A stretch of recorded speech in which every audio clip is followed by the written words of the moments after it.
yourself a lot. After those days, you go, shall I say, I went to Italy and I started my really great career, and the main career. Then you learn to really become a musician. After a singer, you have to put your instrument to the service of music, not only to the bel canto, to the duty and the line of music. Then on, you really become, or you strive to become a musician.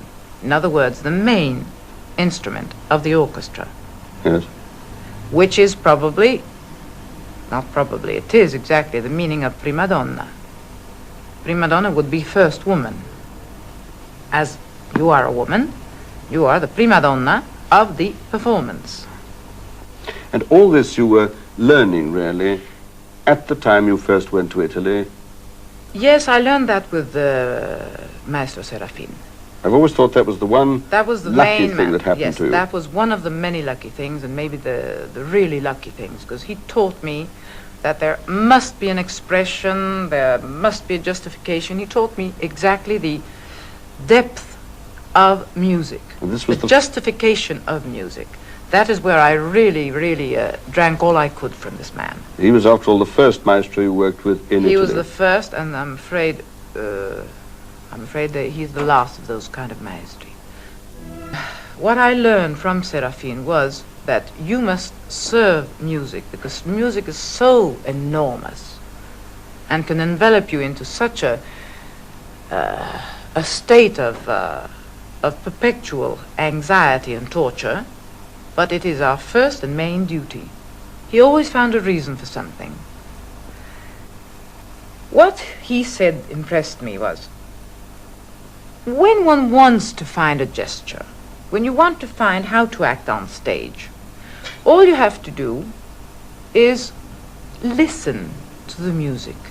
The composer has already seen to that. If you take the trouble to really listen with your soul and with your ears, and I say soul and ears because the mind must work, but not too much also,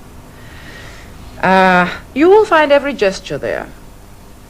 And it's so true, you know.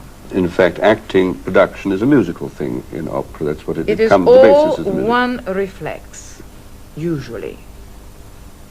It is one enormous reflex with many, many reflexes put together, which comes back to what we were saying before, that by the time you're on stage dealing with music as a no more an amateur musician, but a professional, serious musician, you must have no more surprises. You, in fact, have had, in your early career in Italy, something approaching surprises, but not on the stage, more in choice of repertory. Weren't you engaged to sing Wagner and found yourself singing Bellini? I don't mean by mistake, but in the course of the season. Well, it was nearly by mistake. I mean, it's by a miracle, shall we say. Yes, it's true. I was doing Valkyria, which was my second year at the Fenice of Venice. And I remember there was a great, shall we say, an influenza fever or epidemic. And they were without soprano for Puritani of Bellini. And poor old Serafin was exhausted, desperate. He couldn't find this singer and that singer. We didn't know what to do in the evening, so we were just, sight reading the roll and playing around with the music. So his wife heard me singing the aria, sight reading the aria. And she came in, it was in his apartment, Master Serafin's apartment. She said, will you do me a favor? When my husband comes in fact, she didn't call him my husband, she says, Tullio comes in. She says, will you please sing that for him? I said, well, if it will please him and make him happier, yes. In fact, I did when he came back. He never said a word. The next day, 10 o'clock in the morning, it was after my first performance of Valkyria. I think the next day, or the evening, I think the same evening we had the second Valkyria. And I was called on the telephone. Please put your robe and come down. Or come up, whatever it was. Master Serafin. I said, Master, I'm not washed up. It'll take me about half an hour. He said, no, come down the way you are. Of course, we wouldn't even say no to it. It was sort of a veneration for the Master then. And I went down, and he said, sing. I said, what? Sing what you sang to me yesterday. There was the director of the theater, Catozzo then, and I said, anyway, I was forced to sing the aria, and sight read, of course, which was the second time or third time I sight read it. I heard them talking, and he says to me, well, look, Maria, you're going to do this role in a week. I said, I'm going to do what in a week? He says, you're going to sing Puritani in a week. I undertake that you study it. But I said, I can't. I have 3 more Valkyrias. I can't do it. It's ridiculous that I sing Puritani. He says, I guarantee you that you can. So I thought to myself, well, if a man like Serafin, who is no child, knows his job, can guarantee me a thing like that, I will be no fool to say no. And I said, well, Maestro, my best I can do. More than my best, I cannot promise. If I manage to learn the part with my performances of Valkyria and the time being Valkyria, not Sieglinde, Brunhilde. Brunhilde. I point out. And he says, all right, I guarantee you that, and you guarantee me that you try. That's good enough for me. So I said, well, inside of myself, if they're crazy enough to think that, then I was still young, and you know, being young, you have to gamble.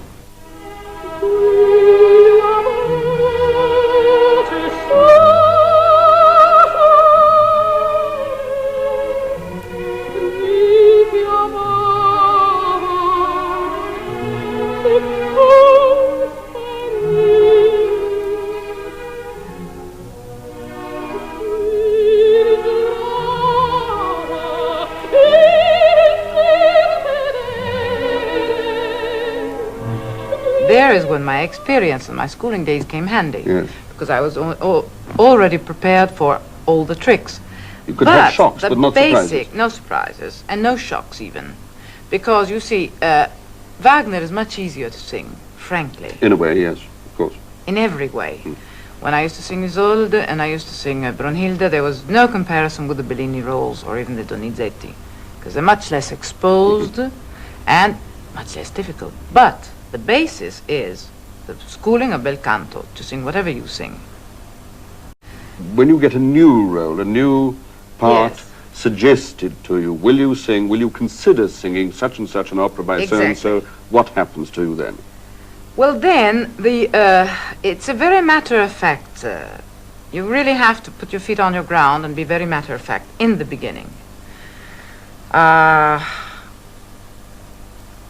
You look at the role, as we know how to read and write, we know how to read our music. We're supposed to. So you read a role, and in the beginning you're enthused, you're exalted, and you say, well, I have a way of my own. This way I've learned from my teacher De Hidalgo and also from Serafin, which are the major people in my life. They have taught me, and life has taught me, that the last act is the most important. Because no matter how much and how well you've sung on the very few, 1 or 2 or 3 or 4 first acts, if the last act is not superior to all the rest, well, you might as well not sing it. We have sung frequently roles that do not have the best last act, but I essentially choose an opera where at the end the last impression is the best. So you get the score and you go through with particular attention to the end. You go through the score and see how it feels. The score, so you have a brief look at it. And you say briefly, well, to sum it up in 2 minutes, shall we say, or what it takes, yes, I would like to do it. Now, once you say yes, then you take it, act by act, and you, first of all, say, what is she? Does the characterization, how can I say, the person agree with the music? You put the music together with the personaggio, and you try to make them agree. Frequently, they do agree. Then you take the music and you learn it as you were in the conservatoire. In other words, exactly as it's written, nothing more and nothing less, which is the phrase that I call straitjacketing. Absolutely strictly in tempo and everything. Exactly, strictly how the composer wrote it. The conductor gives you his cuts, gives you his possibilities. If you have cadenzas, he gives you ideas about what his cadenzas would be. And his cadenzas, I mean, are never his if he's a conscientious conductor. He always builds his cadenzas according to the taste and the liking and the particular makings of the composer. Of course, yes. Because Bellini is quite different from Donizetti. Donizetti is quite different from Rossini, and so forth and so on. And the composers felt that if you're dealing with sentiments, with characters, with music, let us deal with less florid things, or rather let us use embellishments to the service of expressions. In fact, in the later years of Verdi, even Bellini, shall we say even Donizetti, if you care that much for the composers and not for your own private success, if you really care to look into the music, you will always find a trill or an embellishment or a scale that justifies an expression of feeling of happiness or of unhappiness, of uneasiness, anxiety. There is always a reason for such thing.